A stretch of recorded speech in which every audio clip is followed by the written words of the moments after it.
Linebacker Devin White of the Tampa Bay Buccaneers shared his thoughts about the Dallas Cowboys offense. And man, it is so encouraging, not discouraging, excuse me, to listen to his comments on Kellen Moore's offense. We'll talk about that, some other concerns from the game versus the Tampa Bay Bucs, some final thoughts. Maybe we will turn the page on that football game because fortunately the NFL moves fast. And by tomorrow night, we will be looking ahead at the Cincinnati Bengals as the Cowboys try to embark on this journey with Cooper Rush in at quarterback. We will also talk about the Dak Prescott injury update in case you missed the news. We will, just run by those news really quick because it seems like Dak Prescott's timetable to return might be actually shorter than the original reports indicated. So we'll talk about that. We'll take a quick look way too early look at the Cincinnati Bengals game because the betting spreads are out.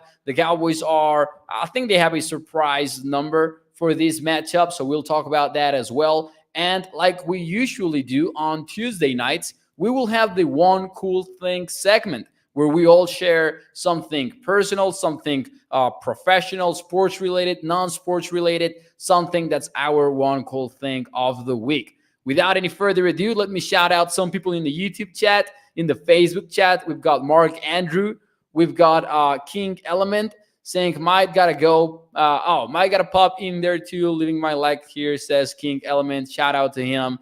We've got 7-Eleven. We've got Toxic Tom. We've got who else? Of course, we've got Swain in the YouTube chat. What is up, everyone? Bruce, shout out. Welcome into the show. Do me a favor and hit the like button. Share the stream. And every like puts this show in front of more Cowboys fans. So do me a favor and go ahead and hit that thumbs up. Dexter Williams as well over at Facebook. What is up? Thank you for joining the show. Now that Marfos are here, let's get ready to start the show officially. Here we go. 3, 2, and 1. What is up, everyone, and welcome into ADC Sports Dallas Primetime. I am your host, Mauricio Rodriguez, streaming with you live every Sunday through Thursday night at 8 p.m. Central here on Dallas On Demand Sports Talk Network with a lot more content coming your way throughout the entire season. Make sure that you check out adcsports.com/Dallas. And Primetime, as always, is brought to you by our friends over at Freeman Mazda. We will talk more about them and the ride of the week in a few moments here on the show. But tonight we have a loaded show. We will run through the latest Dak Prescott injury update. Then we'll get into what Devin White, the Tampa Bay Buccaneers linebacker, had to say about the Cowboys offense. Some thoughts after watching the football game again, the all 22 tape and all of that. So I think that will also be not really fun, but at least informative, right? That's what we're going for on tonight's show. All kidding aside, though, welcome, everyone. Let me see some questions, though, before we get here. Let's see. How do we fix this offensive line, and what backup quarterback do we go after? Says Dexter Williams. I want to focus on that second portion of the question because it doesn't sound like the Cowboys will go for a backup quarterback at all, which is kind of a curveball after Mike McCarthy said that they were looking at every single quarterback that's available around the league. That's what Mike McCarthy said on Monday morning. But now Jerry Jones got on the radio and he is saying that that's not on the plans for the Cowboys. So it seems like they're just betting on Cooper Rush. It seems like Cooper Rush will be the quarterback for the next few weeks for the Dallas Cowboys. But, and this is a big one, Dak Prescott might not be away for 6 to 8 weeks like originally feared. Because it sounds like, and this is from the Dallas News, the Dallas Morning News, it sounds like surgery revealed that Prescott suffered an extra articular fracture to his right thumb in the season opening loss. This is a fracture that occurs, and I'm reading the exact quote here. This is a fracture that occurs above the wrist joint and doesn't extend into the joint itself. So, as always, you know that I'm not a medic expert at all, but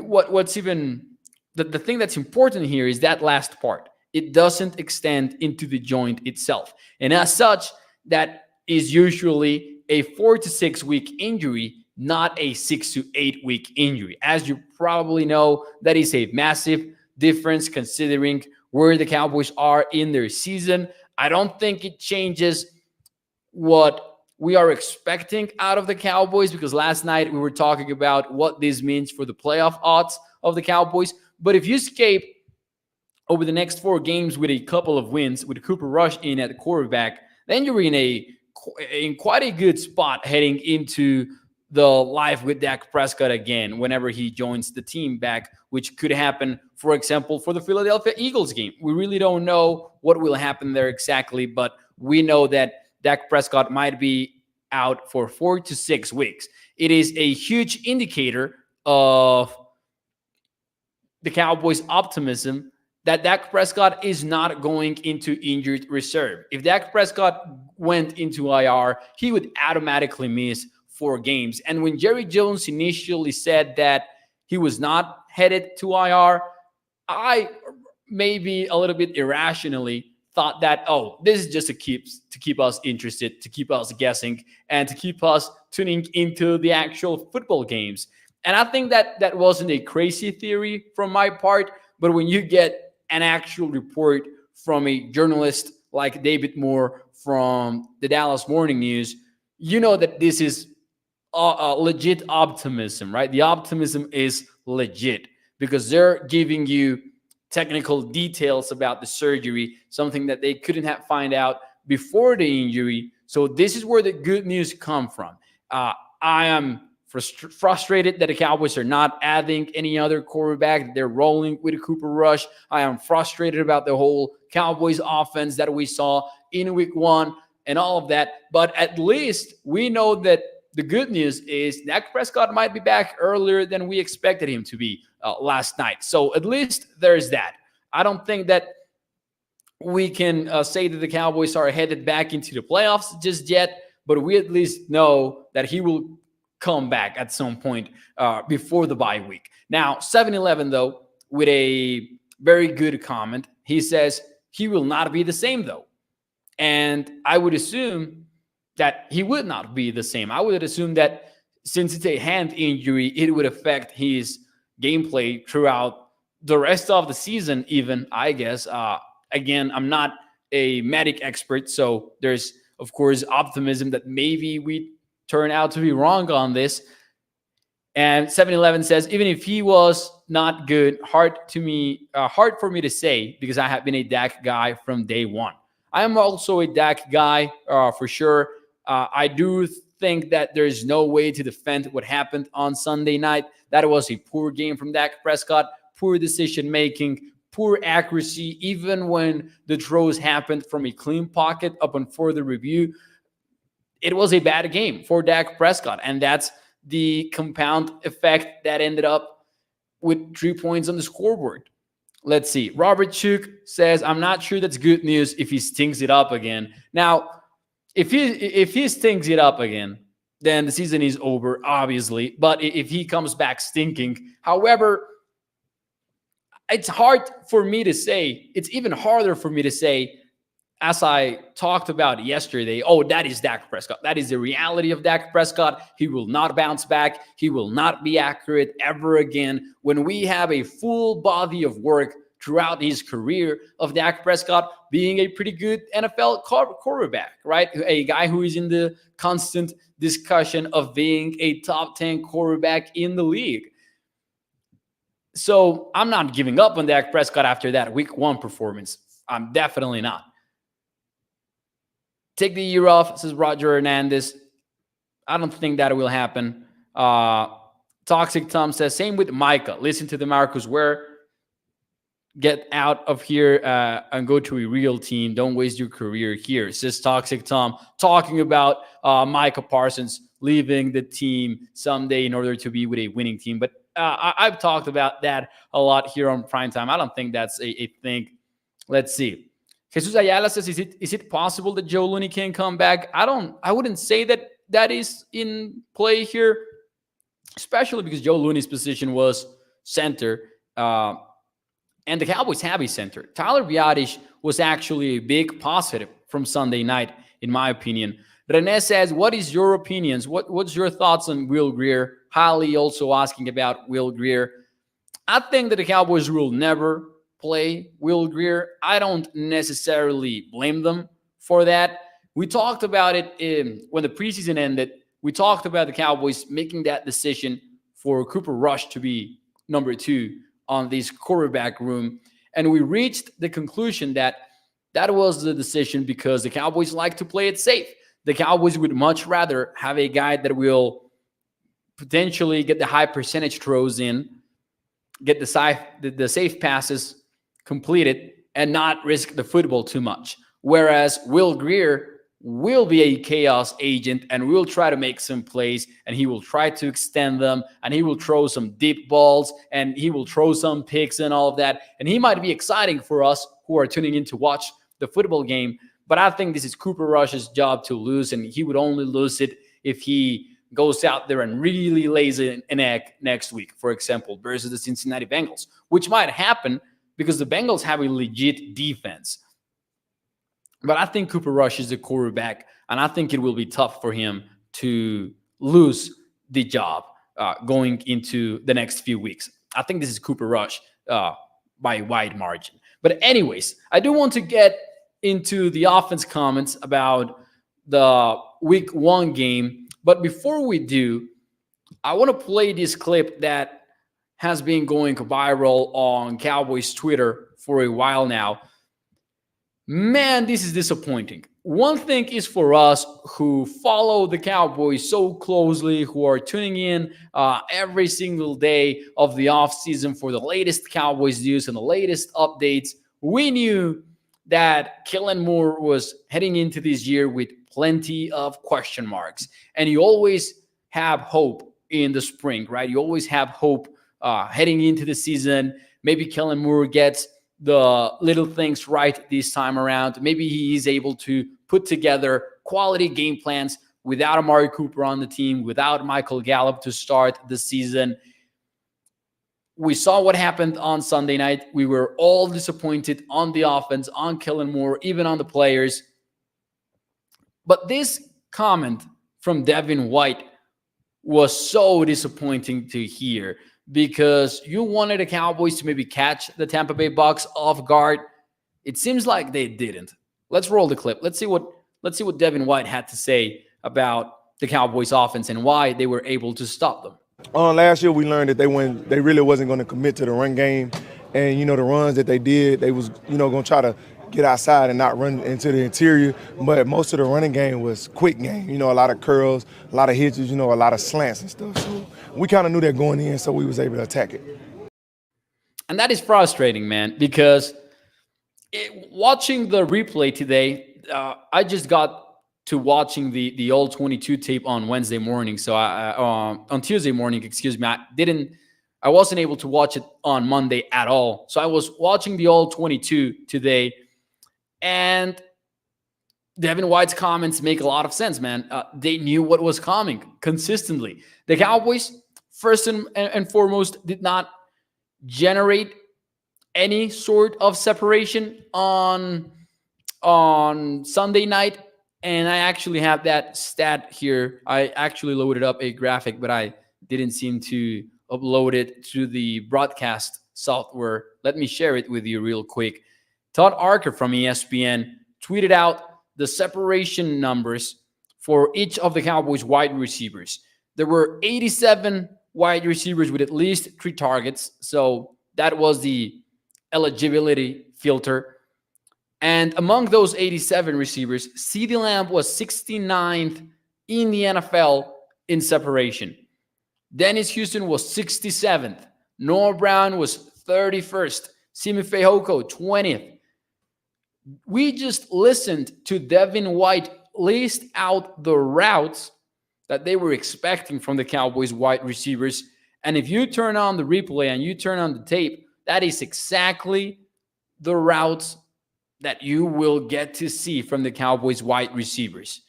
It's no wonder that there was no separation at all from the wide receiver unit. not even from CeeDee Lamb, who is your top guy. And as I said last night, even though you need to hold CeeDee Lamb accountable, what Stephen Jones had to say on the radio on Monday morning was not fair, in my opinion. Just calling him out, demanding him to be better after an offseason in which they didn't even bring in somebody to be the number 2 guy after James Washington's injury, after Michael Gallup's injury. And of course, Michael Gallup's injury happened since last year, but you knew that he was not going to be ready for the first week of the season, maybe a little bit more, and yet the Cowboys didn't do anything about it. Dennis Houston is an undrafted free agent, and you always love those stories, but you got to know that it's not ideal to have an undrafted free agent play too much in week 1. The Cowboys saw a similar situation when they started Terrence Steele at right tackle not that long ago, and Terrence Steele sucked on that year. Of course, he made that big jump in 2021, and we're hoping that trend continues. But it's crazy that the Cowboys really headed into week 1 just betting on an undrafted free agent at wide receiver, on Noah Brown, and just leaving CeeDee Lamb completely alone. And then CeeDee Lamb isn't able to generate separation either. And the coverage was condensing on him every single snap.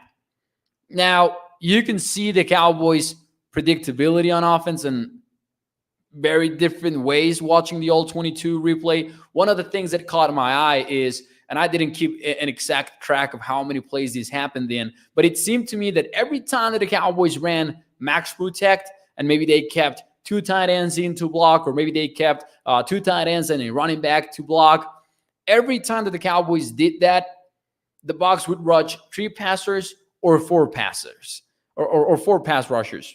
They would send 4 pass rushers or 3 pass rushers. Every time that the Cowboys ran max protect, they were ready for it. They didn't blitz. Instead, they dropped 8 guys into coverage, 7 guys into coverage. And when you have 3 dudes running routes, that's not going to work at all. It just felt like every step of the way, the Bucs had the better of the Dallas Cowboys. And then there were some plays in which the Cowboys ran max protect, and maybe Terrence Steele got bit, and maybe Dak Prescott was inaccurate with his throw. And it was just, man, it was a sucky offense to watch. I don't think, and I have yet to watch some of the other plays, other games around the NFL, but I don't think there was any offensive performance as poor as the Cowboys one in week 1. A few candidates might be just the Pittsburgh Steelers, but even them took care of the football. Even them were not as penalized as the Cowboys, and they ended up winning, right? They did so with a 5 giveaway differential, a +5 turnover differential, but still, they were moving the ball way better than the Cowboys did. And they also do not have an offensive line. They actually have a lesser quarterback in Mitch Trubisky. They have better weapons, maybe at wide receiver in terms of depth at least. Disappointing overall. And we had some comments here. Jeffrey Miller says, so basic. Exactly. Last year, we were complaining about the routes that the Cowboys were running, just isolated routes instead of solid concepts that are kind of just weaved into a solid offensive scheme. We didn't see that once more from the Cowboys. And then there were the trick plays. On the first drive, that trick play that the Cowboys run, it's so crazy because number 9 is in the edge, and Terrence Steele's assignment is not to block number 9. Instead, he executes a sort of down block to his left. And then Noah Brown is supposed to get number 9, but Noah Brown has somewhat of a wide split to get there to the defensive end. Dalton Schultz runs this kind of flat route after executing a spin, and it's just a mess. Dalton Schultz and Noah Brown run into each other. Nobody is even close to blocking number 9. He just crashes the Cowboys backfield, and that's why the trick play failed. The Cowboys concept on that trick play did not look solid at all. The Cowboys players just looked lost on that execution part. I actually wanted to load up the clip, but I forgot to do so. It's on my Twitter at Mau NFL. If you want to check it out, that's MAU NFL. If you want to see the clip that I'm talking about, but it's just a play that does not look well designed at all. And I've always said that if there's something you can give praise to Kellen Moore for is his play design. Not this time, though. Not this time. The Cowboys just looked figured out completely. Mark says, if McCarthy had any, courage, how can we call it? Courage points, he would take over the play calling, knowing he might get fired. That's something that we will have to watch later in the year for sure. Professor O says Mau is a legend. I don't think that I am. Shout out to Professor O, though. Thank you for being here in the show. Carvel Williams says, everything is Jerry Jones' fault. Enough said. We aren't prepared for the big games, says John Kmerk. Roger says, trick play looked like a Pee Wee league play. Man, it was ugly. I knew it was ugly when watching the game live. And then this morning, I was like, I got my articles in for ABC Sports. I felt like I had some free time. And I said, you know what? It's time to watch that all 22. And I didn't want to get to it. I was just looking for any potential distraction to keep me from watching the all 22. And then I got to that play and I was like, damn it. This is not how I should be spending my time right now. But hey, it's what we do. And that was an ugly offensive game to watch. I have some losers, by the way. The whole entire wide receiver unit is a loser to me on this game. Matt Farniok, I rewatched the game and I zeroed in on 68. Man, it was ugly. Tyler Smith, not so much. Tyler Smith, I think that based on, depending on what your expectations were for him, you will be disappointed or not. My expectations for him were not high at all. And he executed some impressive blocks here and there. He showed that he can overcome his technical shortcomings with pure and brute strength.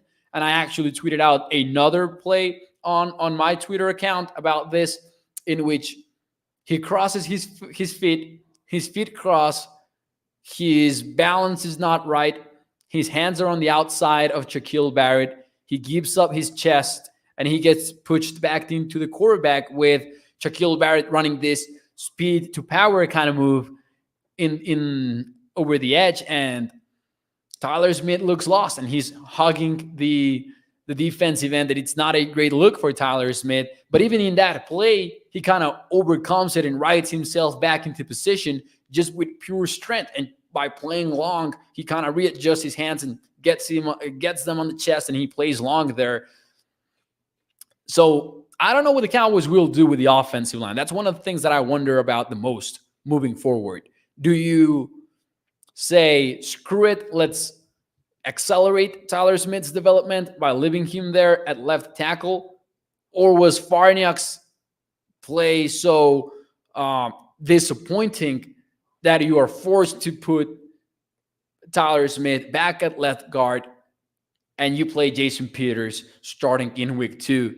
To me, that would be the ideal combination at the offensive line. But I don't know what the Cowboys will do, because they clearly want to develop Tyler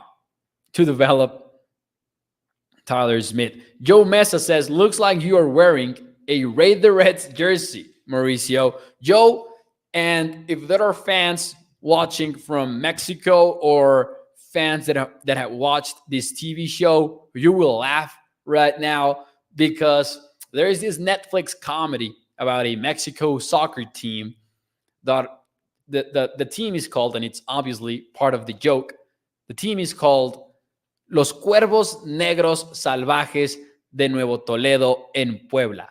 That would be like the Wild Black Ravens of Nuevo Toledo, which is, a place in Puebla, because they don't even play in their original city. So, yeah, this is a jersey of a Mexican soccer team that's completely fictitious and that has a big curse over them. So, hey, maybe it's a fitting jersey after all. Professor O says, can you say we need to fire Rowdy in Spanish for me? Tenemos que despedir a Rowdy. Young Merrick says, Viva Mexico. There you go. There you go. Hey, this is the exact right month for us to make these kind of comments, because Independence Day is getting closer and closer. Carl says, Mauricio, it's all right to laugh if you know it's the truth. I don't know if this is about the Raider it's jersey thing. Yes, what Mo said. There you go. There you go. Kenneth Fraser says Jerry should have kept most of the players last year, especially the offense and the defense. Man, I love how the comments just fired up with me talking Spanish. No, it doesn't have a number 4 on it though. It doesn't. It's just like I think it's the brand of the jersey. What do you think about putting Tyler Smith at left guard and Jason Peters at left tackle? Says Derek. That's my ideal combination. Honestly, that's what I would do. I think that Matt Farniok might force you to do so, because Farniok's play was something. It was uninspiring. We read the numbers for Matt Farniok. Actually, Professor O tweeted them. The PFF numbers for Matt Farniok. Those were some ugly numbers, and I will see if I can find them real quick here again. We mentioned them yesterday already, but for those of you who are watching live right now and maybe you didn't tune in, oh man, Aaron Judge just homered again. That's the second in the game. He's at 57 now. Aaron Judge, 6 pressures, 3 hurries, 3 quarterback hits, and a 26 pass blocking rate. Those are the numbers for Farniok. I think he might be the guy that forces you to move Tyler Smith back inside. Because if it was Connor McGovern, I think they would just roll with it for sure. Farniok was worse than a mannequin standing around out there, says John Merck. He was disappointing. I expected way more from him. PFF also said Pollard was a better blocker than Zeke, says Mark. Hey, that's not ideal for PFF. They have this weird takes sometimes, but the 6 pressures were there. I promise you. 3 hurries, 3 quarterback hits. You go watch the replay. You go watch the tape, and Farniok will stand out. You will not even have to look for him every single play. You will know. Like, it was ugly. I might tweet out some clips later during the week, but that was not good to play from Matt Farniok. And you're facing a pretty solid defensive line next weekend versus the Cincinnati Bengals. By the way, let's move on to that. A very way too early look at the Cowboys versus the Cincinnati Bengals game. Other than that, I don't have much more thoughts on the Sunday night game. As I said last night, I liked what I saw from the defense. I like what I saw from the defensive tackles. They were able to make some plays. DeMarcus Lawrence is still the guy. Micah Parsons, still the guy. I don't know why people are making too much out of that tweet about Lenny's block, by the way. I mean, it's funny, but people are overreacting about it, in my opinion. I'm not even mad at the cornerbacks either. They allowed some big plays here and there. But I think that Anthony Brown, Trevon Diggs, and even Jordan Lewis played a very solid game overall. I mean, that's the Tampa Bay Bucs on the other side, so you got to give them some credit too. Durance Armstrong, says Stephen White, fell short. I would like to go back and look at that one. But,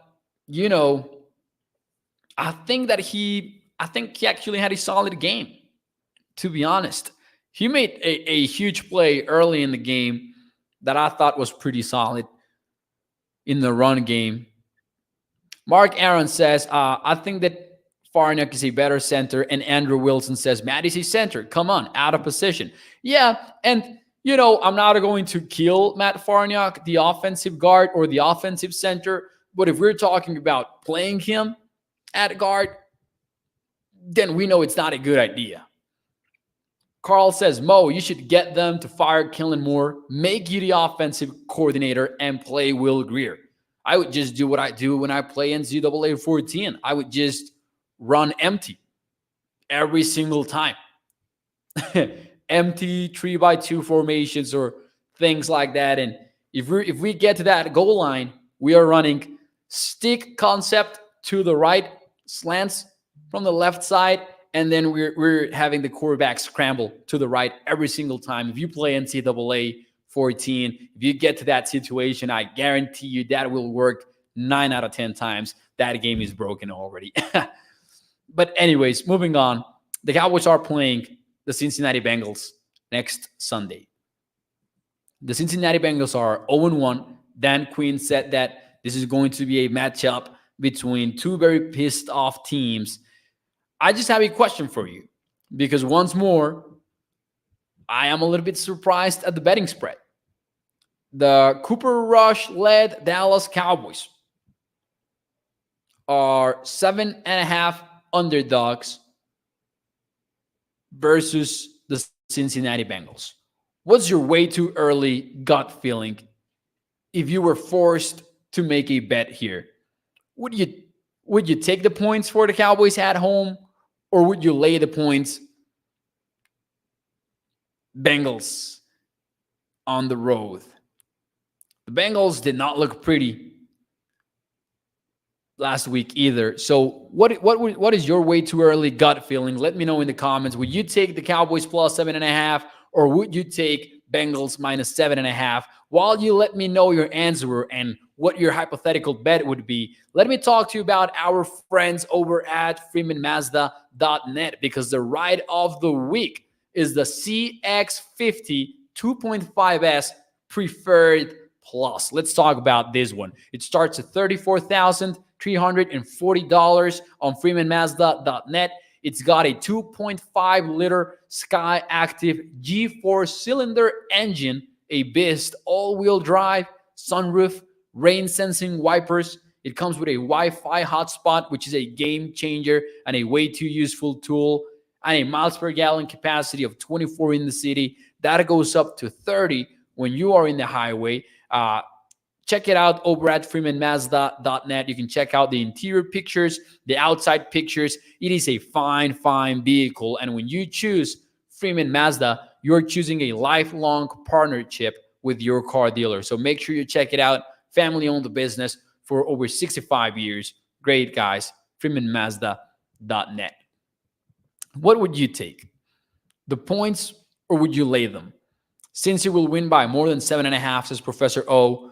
People would take Cincy. Cowboys Chris says, I'm taking the under. I'm also looking at that one. We'll see on Thursday what we go with. By the way, we're 1-0 on betting the Cowboys. We are 1-0. We went with the under last week. It's in play. It's definitely in play. 31-6, Cincy. Good news. We double our points from last week. Six Toxic Tom.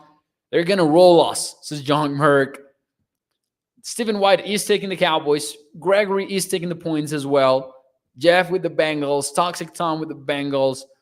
That is one tough little Mazda, says Carl. Yeah, man, the CX50 Preferred Plus, definitely tough. Cowboys 17, Bengals 16.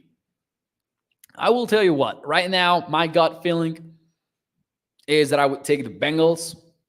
But you know me, I am a contrarian, and I don't like the fact that 71% of the people, according to Covers.com, is going with the Bengals right now.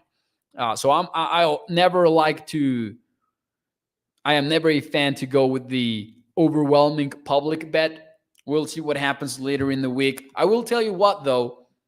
The Cowboys defense will be able to wreak some chaos versus Cincinnati this week. The Bengals have so many problems on that offensive line, and it's not only about the talent. Of course, they added Lyle Collins. They added, Ted Karras, Alex Kappa. They got some players in there. They still have some weak spots. Specifically, left guard is a weak spot to attack on Sunday for sure. Cordell Bolson, the rookie, was forced to start. That wasn't really the plan from day one for Cincinnati. They were forced to play him after Jackson Carman, who was a projected starter, absolutely sucked in the preseason and training camp. So they changed it up there. That's a spot to attack for sure. But they also have a lot of communication issues. It seems like there are a lot of problems with that pass protection scheme, and they are constantly leaving some gaps unprotected. They are constantly asking Joe Burrow to make some impossible hot throws. So the Cowboys pass rush might get to Joe Burrow consistently. He gave the ball away 4 times in week one, 4 interceptions actually, and then 1 fumble. So 5 total giveaways for Joe Burrow in week one. How will he respond to that? That will be something to be on the lookout for. But that's a pretty tough group of wide receivers for sure, led by Jamar Chase. If you can make this a 30 game, then you never know, even with Cooper Rush. But yeah, right now I will go with the Bengals. But as Aaron said as well, they don't have a long snapper, at least not for now, because it was a biceps injury and it is serious. So maybe that 7.5 spread is not that crazy, especially considering that the Cowboys are at home. If the Cowboys can end up taking a win here, can you imagine that? That would be huge, especially if Prescott is set to miss 4 to 6 weeks instead of 6 to 8. That would be huge for the Cowboys. That's a tough ask, though. Definitely is. Anyways, before we get out of here, let's get to the one cool thing of the week.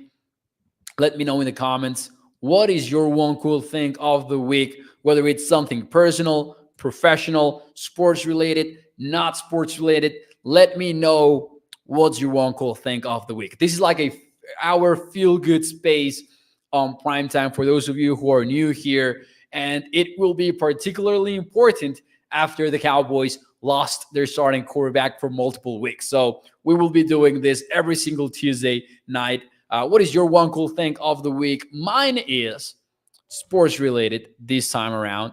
My one cool thing of the week is that that's cool. I will get to that comment here in a few moments. That's cool. Is that Mike Trout homered for 7 straight games, and he was 1 game away. It sucks that he didn't get there for tying a Major League Baseball record of 8 consecutive games with a home run. I know what you're thinking. Who cares about baseball? Blah, blah, blah. Well, I care about baseball, and Mike Trout is my favorite player, of course. And he was so close to tying the record. So that's my one cool thing. That was a thing that I had been following over the last few days as a sports fan. So what is your one cool thing of the week? Carl, shout out to Carl. This is also one of my one cool things of the week. Yeah, you have to love comments like this. Carl says, you're not used to seeing me chat because I have a smart TV and you can't chat on a smart TV. I am currently watching on my phone. Shout out to Carl, who is here and who is on the chat for the first time. And also shout out to all of you who watch the show, or maybe you listen to it on Spotify, iTunes, on the podcast platform, and you never get to chat with me or the people in the community. Shout out to you, man, because there are a lot of viewers. Actually, most viewers do not comment. Shout out to them. You make this show possible. Thank you from the bottom of my heart. Young Merck says, first time watching the show and I love it. Work, my man. Hey, Young Merck, thank you. Thank you. I won my week 1 fantasy football games to 7-11. You know who I had in my only 2 leagues? Cam Akers, who was apparently benched by Sean McVay. Mark says, one cool thing, my mom's birthday is in September 15th. Oh, that's nice. Dodgers clinching the wildcard spots, says Gregory. Damn. Gregory is always bragging about the Dodgers, and I hate it. I'm kidding. Eltino, grandson turned 3. Those twos are thirdable. We're thirdable. Oh, shout out to Eltino and happy birthday to your grandson. Professor O, my 7-year-old football team destroyed the third grade team today. Felix had 10 tackles and 3 forced fumbles. There you go, Professor O. That's definitely a one cool thing and a Micah Parsons slash TJ Watt kind of stat. One cool thing is I got a bet, but I'm going back to Stephen White. There you go. I'm a Texas Rangers fan. They have improved this year. Toxic Tom, I hate to hear that, man. I hate to hear that. And I am sending your family good vibes for sure. Anyways, I hope that I didn't miss a one cool thing. Gilbert, Magic Man for Bushland. They played Childers and he scored 3 touchdowns. Maximus Rodriguez. Shout out to Maximus Rodriguez, who, just by the name Maximus, he was set up for a big game for sure. The Packers lost is cool. That's cool. Anyways, moving on. Sorry if I missed a one cool thing, but that will be it for me tonight actually on the show. Thank you for tuning in. Do me a favor. Hit the like button. Every like puts this show in front of more Cowboys fans. It takes about 1-2 seconds to do it. So do me a favor and hit that smash button. I'm sorry. Smash that like button. And I will see you tomorrow night, 8 p.m. Central. It will be our first time previewing the Bengals game officially because tonight was just a way too early look. Man, Mark, I swear that I had this one in mind. Parsons made Skip Bayless mad. Micah Parsons was a no-show for the undisputed weekly appearance that he was going to make every Tuesday there. He was a no-show. They couldn't reach him. Man, I love that piece of news as well. But anyways, do me a favor, hit the like button. I will see you tomorrow night, 8 p.m. Central. I'm your host, Mauricio Rodriguez. Primetime was brought to you by our friends over at freemanmazda.net. I will see you tomorrow night. Adios, nos vemos, hasta mañana. Bye.